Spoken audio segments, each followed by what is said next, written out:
Forward 9991, the Jamaican game. I'm making a review on this game.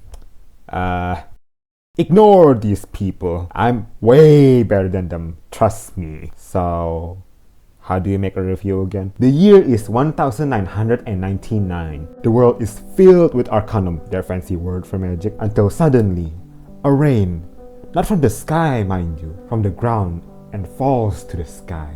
Oh my god, what is happening? Until all of a sudden, it's a couple of decades in the past. Oh my god. In a situation where human technology is slowly dying and Arcanum blooms, our hero better be quick or else the humans are going to die slowly but surely. Oh wait, what's that? So apparently we're stuck in the 20th century and after a certain era we go back to the 1990s. Oh.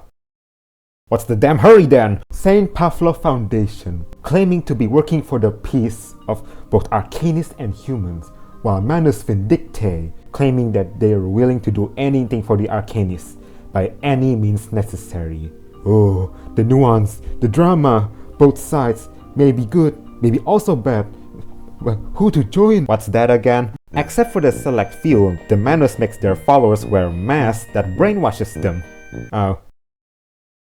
Why join them at all then? Oh yeah, by the way, thank you Merui. Most of the clips used in this video is from your channel because I'm too lazy to record them in my own game in my phone. And I'm making this video on my laptop. It's a pretty cool game with a neat story and some gorgeous artwork. Now, what do I do in this review again? Oh yeah, gameplay. It's a pretty simple system with some deep mechanics if you really look into it. And with my favorite element of them all, RNG. Here are your cards, aka your actions. You can play them, move them, or fuse them. Simple. I'm not gonna talk about this for too long because I'm pretty sure 99% of you watching this already know about how it works. The characters. A lot of interesting characters with unique designs. And while I admit I don't really care about these things, but I can appreciate the lore and the culture when making these characters, you know? Oh wait, I gotta be weird or loud to make this video any different from the others. I don't get why they put swear words in the game and then censor them. There's already violence in the game, blood everywhere. The texts are pretty descriptive about it too. And not only that, some swear words are not censored at all for some reason. You either commit to it or you don't at all. While I would say most of the voice actors did a pretty nice job, obviously some are just way better than others. It's kind of funny that you can kind of tell in the early chapters Soneto's voice actor is kind of struggling to find out what kind of voice you should give Soneto. Everyone, meet my husband, a spirit of a knight from millennia ago possessing this armor. He's French, he's not funny, he's good with the kids, and he can sing. What more could you ask for? What's that? He quite literally has nothing. It's not always about sex, you guys. Get your man out of the gutter, you filthy, disgusting. What's that again? He is quite literally mid. Haha. Wait until his Euphoria comes out, and then he'll start dealing 1 reversalion damage every turn. Trust. Jerry, what's playing this game usually like? I hear you say. It has a replay system, so you can just play this game for about 5 minutes and forget that it existed for the rest of the day. While playing through the main story, they've made it pretty easy for the new players so they can play through it without having too much trouble for the most part. But the end game, oh, the end game. Oh no, I have to do this and then do this, strategize for the future, and do this and this and this and this. But then just like every gacha game, it finally falls into the category of, oh, what's this? Interesting new mechanics? Whatever. Jerry! Jerry! You said gacha! What about the gacha, Jerry? The game keeps releasing girls after girls after girls. And I hate women! For the most part, the gacha is pretty generous. Yeah, you have to skip every now and then. But for the most part, you don't have to worry too much. Speaking of which, like I said before, nowadays, just like every gacha game, the characters they release gets more broken and more broken than the last. So it's like, what's this? A challenge mode? Don't care, don't care, don't care. Good luck new players, because depending on the banner currently, it can be either the most broken shit ever, or a character that needs another character to exist to actually be useful. Ew, Limbo, a place to farm gacha currency. Don't care, don't care. Seriously, if the endgame's this easy, I might just stop playing this game completely. It's a what? You're too sad.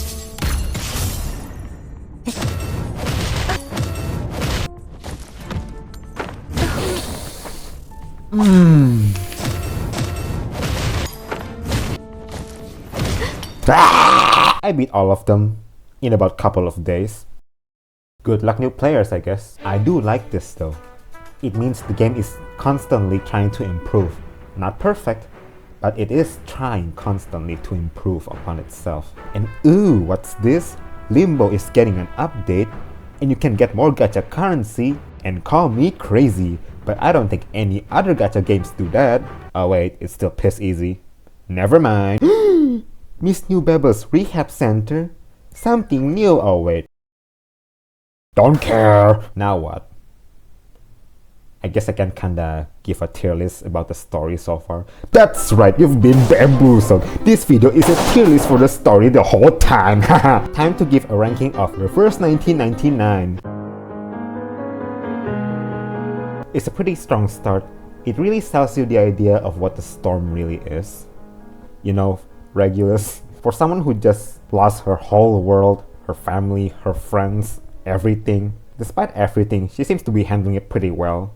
A couple of tears and there, and then she's fine. So you don't have a mother. A really good starting plot really shows you what kind of things that you're going to be dealing with in the future. But I have to admit, it can be a bit confusing for the new players, you know? Like, for example, this group, I completely forgot this group existed. And correct me if I'm wrong, I don't think they ever mentioned it ever again in the future. Hey, it's me in the future. They do remember, they do. It only took them about a year and a half, I think. But they do. Really good stuff. Lots of strong moments with a pretty sad conclusion. Stuff that really hooks you in. Give it up. Oh, it bounced back. What? They couldn't put a sound effect in? Why?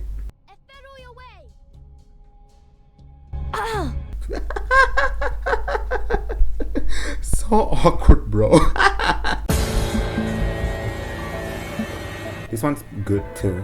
Really shows you that the people you're working for, who loves child labor, aren't exactly all that great either. Gay,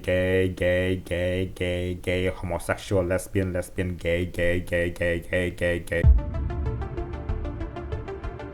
You know, after all the shit that we've been through, this one is really deserved. Despite everything, there are still people out there looking out for you. Madam Z the GOAT!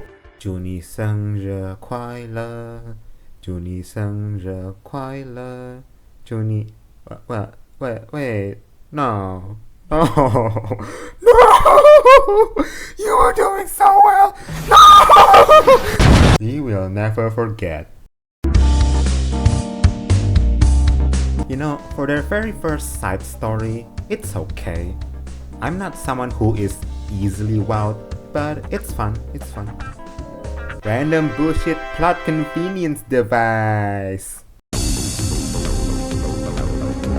You know, not many tries to make a horror side story. I appreciate the attempt. Unfortunately, it's not that great. It's like they want you to feel like you're in a horror movie, but also not really. Also doesn't really help that they're not exactly trying to hide who the big bad really is. And to me personally, the plot twist is kinda weak. The voice acting really carried the side story though. Overall, other than lesbian beer and beating up the elderly, nothing really interesting came out. Wait, what's this? Whoa, I can't show that. I'd say this is a huge step up from the last two. Hey, remember how humans and Arcanists kinda hate each other? Well, this side story is kind of a good reminder, and it did a pretty good job, I'd say. I like it a lot. I'd say it's about an A. Hot Indian lady. But no matter what I have become, the night and the starry sky are always there for me, just like they're there for everyone else. Why is your voice so small? Eventually, you will achieve what you wish. This isn't prophecy read from the astrolabe, but my earnest thought. You're about to make me feel like my parents, girl. Speak up! This one's cool. Introduced a lot of interesting elements and some weird people with weird cultures. And you know what? It works. I like it. Really good build up for the next chapter. So you For don't have a 4 mother years, too. we've been You as well. I'm not.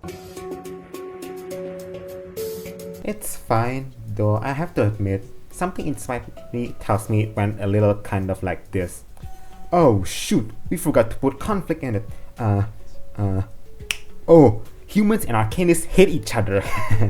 And I don't know, I kind of feel like the final boss is kind of stupid.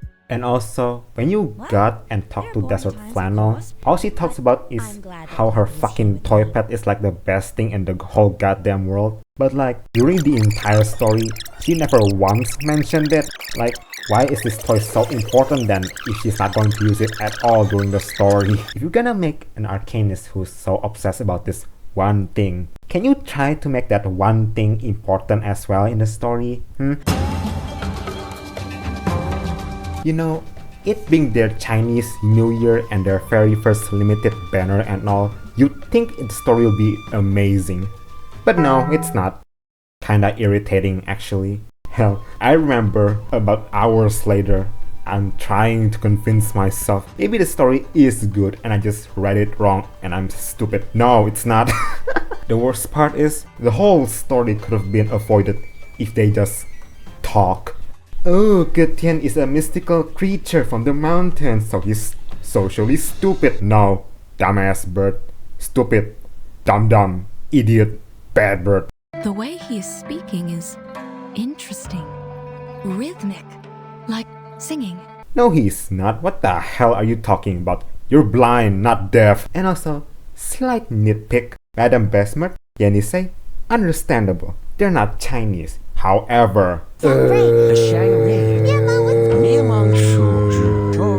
this storyteller pisses me off. Well, that was quite unfortunate, wasn't it? Hopefully, the next chapter is going to suck out all the suckiness of the last one. Di gioielli della Madonna al manto ed il canto agli astri al ciel che ne radian più belli nell'ora del dolor perché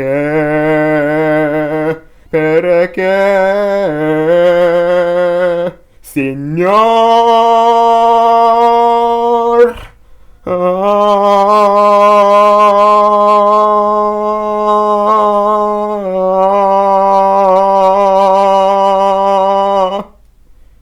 perché me ne rimuneri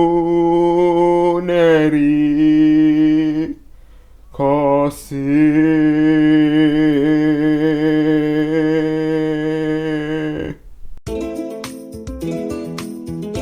Hello, comrades. Welcome to our community.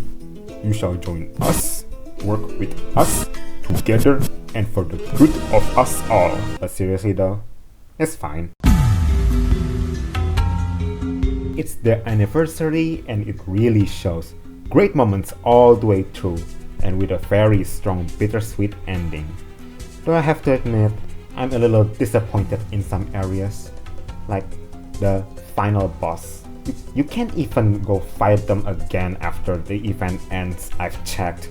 And it's just so obvious that the big bad is not dead yet. And also Kakanya. I kinda hope that Kakanya would play a bigger role in the whole story. But no, she just kinda stands there, wait around until finally something happens. What I mean is like during the trailer and even the anniversary stream themselves, they kinda hint at Takania playing a bigger role, but no, she's just kinda there for like about 10 to 12% of the story. It just kinda sucks. I mean, it's understandable in the way the story presents itself, but the way they talk about her and make her a part of a banner and everything makes me feel like she should have been bigger in overall, you know. But still, overall, this chapter, really good, really good. Almost too bad though. Honestly, I'm not sure how to feel about this entire story. It's like, I never really feel like there's anything threatening happening. Like, oh no, our hero is in big trouble and they better act quick or else just kidding. Yeah, it's something like that throughout the whole story. Oh my god, Mercuria. She joins the Manus, but then later on joins the Timekeepers team. Oh, what kind of dark, sad backstory does she have to do these things? Just kidding, she's just weird and quirky like that. I guess how I feel about this entire story can be summarized with this one dumb old joke that I found randomly with this channel. Oh, okay. Yeah. Oh, okay.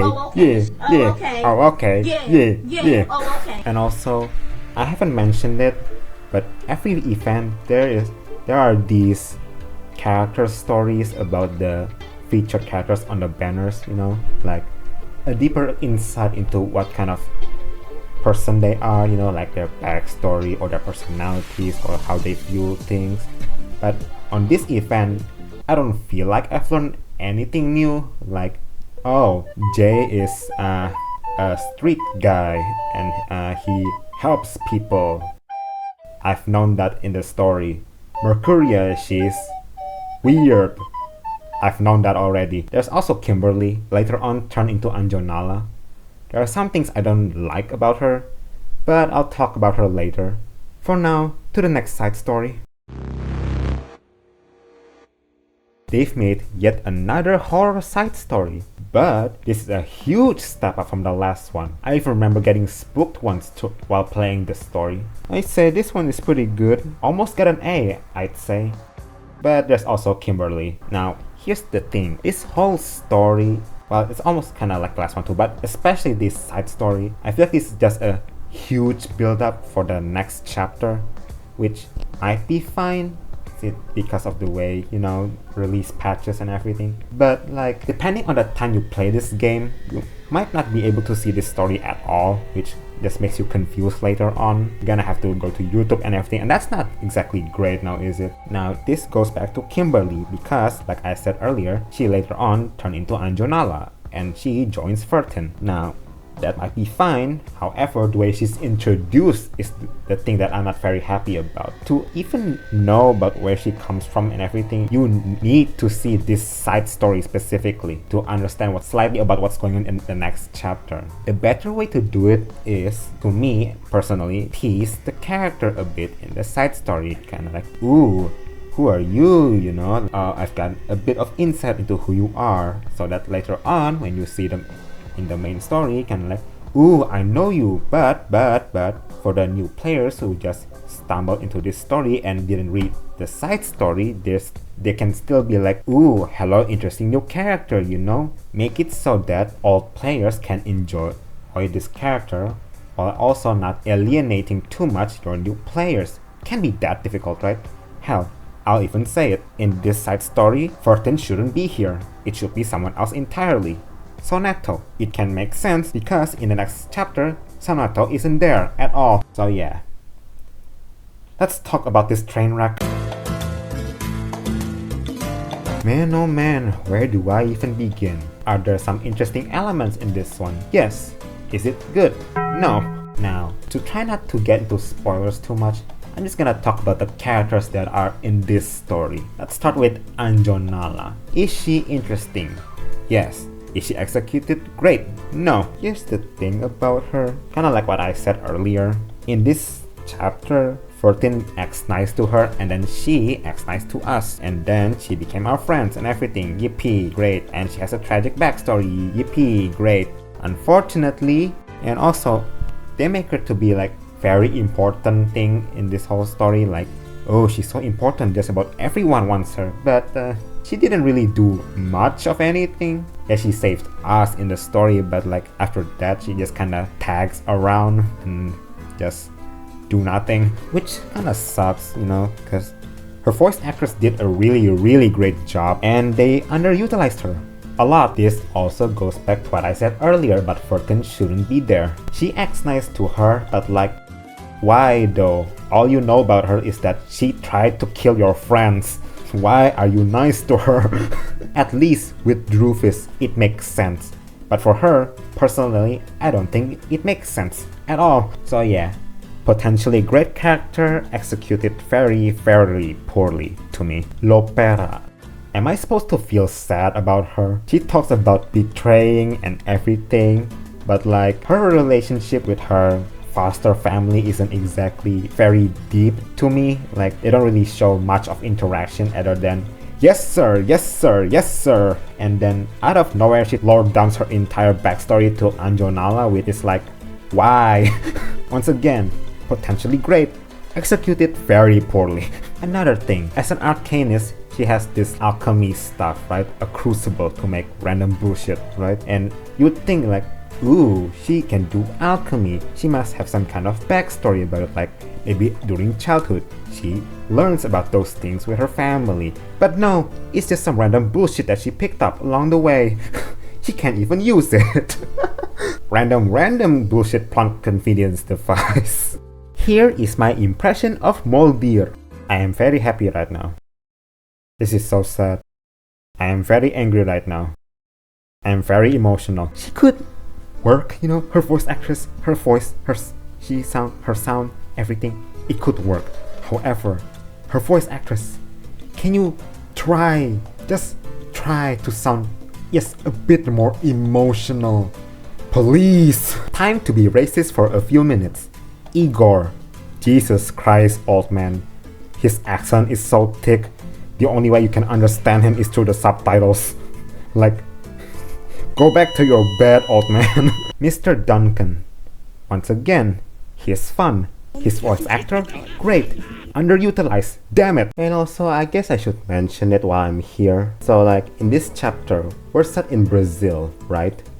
And apparently, they got a lot of things wrong about Brazil. Now, like I said very early on in the video, I don't really care about all that stuff, you know, culture and all that. I can appreciate it, but I don't really care, you know. However, you have to admit, even for someone like me, if it is true that a lot of things are very wrong, you have to wonder why that is. Overall, I can summarize my whole feelings about this chapter with these next few sentences.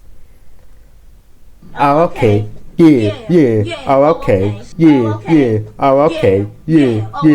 Well, at least the music's banging though. Oh yeah, there are also anecdotes. I guess I should read them really quick. Why the fuck are they way more interesting than the main story?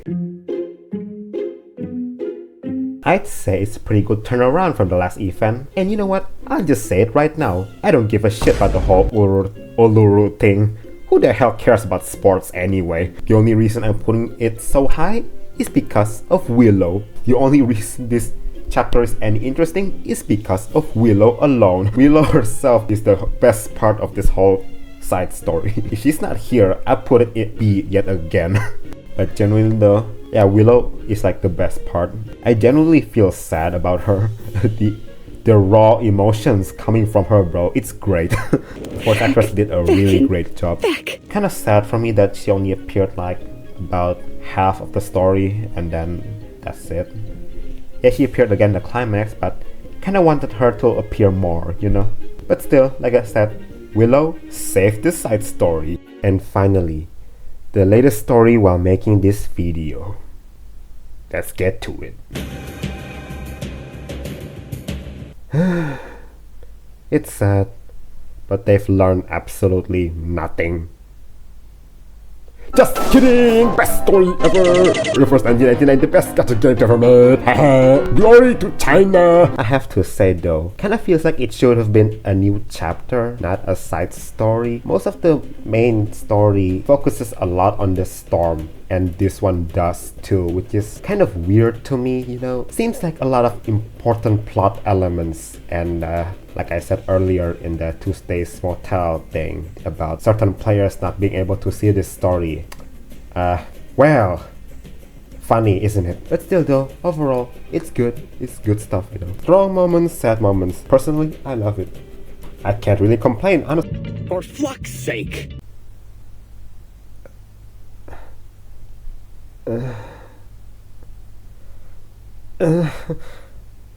Why?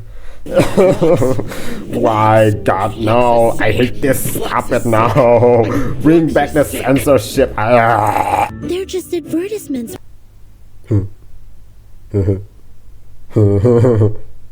Advertisement. Everyone bully her! And that's everything. For real this time. Now what? For real this time. Oh, right. Don't expect me to make any more Reverse 1999 content in the future.